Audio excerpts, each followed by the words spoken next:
Hi, ladies and gentlemen, Eddie Marcus here again. And I've been inspired to come and share with you what a Christian is. See, what we have been taught as being a Christian is just as phony as a $3 bill. A Christian is one that has been born again, one who has said, I accept Christ's way of presentation of God and God's will toward humankind. I accept that and I choose that. That basically means that your mind is being renewed, not to walk the same way you've been walking all the time, but to walk a different walk. You are now. And usually what happens before you make that decision, God reveals the power of God to you through a miracle, taking away any doubt you got. Now, having done this, you become an agent of heaven. You're not just totally committed to your nation. So you're committed to your nation as you are, not as you were. Maybe that was how it started, but you still are here, and it is as you are. And what basically happens, my friend, is that when you actually become a Christian, you have to face the issues of the day, regardless of where you were in life, your status in life. It might change, it might not, but it doesn't matter to you because you're doing what agents and servants of God do. And if it takes you there, standing up for justice, standing up for love, and when I'm talking about love again, I'm not just talking about the love for you as an individual, or the love for you as your family, or the love for you as your neighborhood. I'm talking about the same love that you got for yourself being extended beyond to other neighborhoods and from your country to other countries by making sure that you do the right thing where you are. You do the right thing where the Christians are. That's where the light shines about this, where you, the Christians, are. You're not representing anything that causes pain and suffering to another. That is not your duty. And where pain and suffering exists, it is calling on you every time they pray, every time they reach out to God saying, help us. God is looking for his agents, the agents that he can send over there that can deal with this problem, that can stop. It's not going to resolve itself overnight. Something might come through there that help you overnight. But God doesn't work on just that little kind of spotty stuff. But if there's a problem, it needs to be resolved. And if God's going to be over there, it's going to get resolved.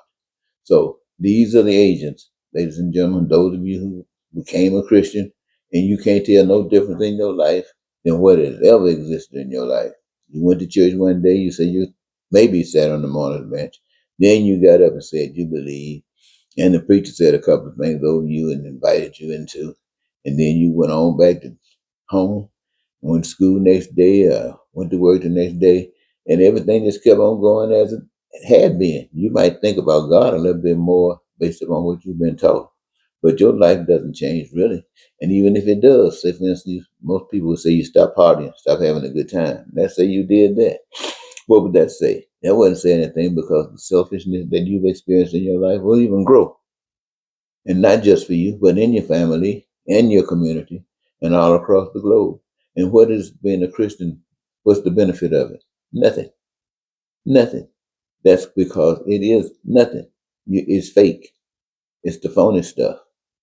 And there ain't nothing phony about God. God's stuff works. God's stuff works.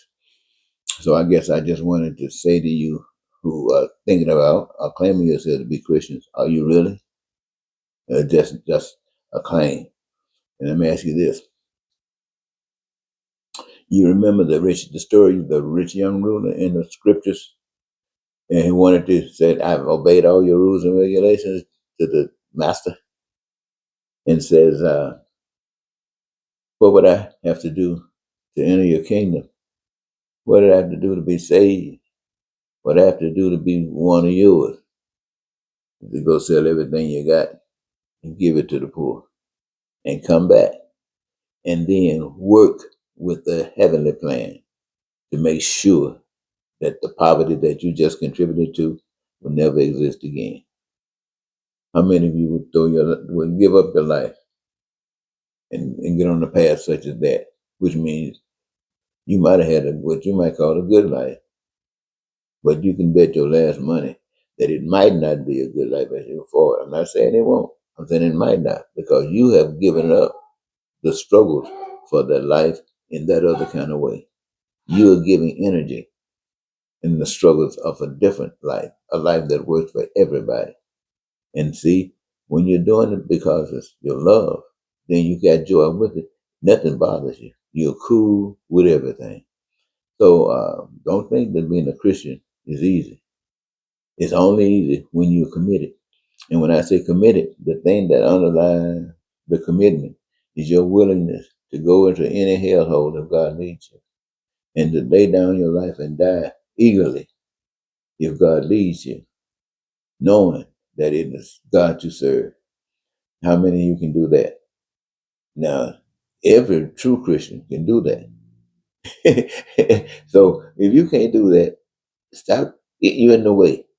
You're messing the world up, because other people looking at you thinking that you are representing God, and you're not representing God. You're just a coward, and you've always been. And when you know the truth, you're not a coward any longer.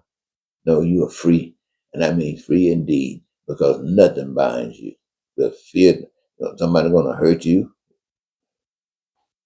Anyway, I just wanted to say that being a Christian has a great deal of responsibility. So if you're faking it, you can stop.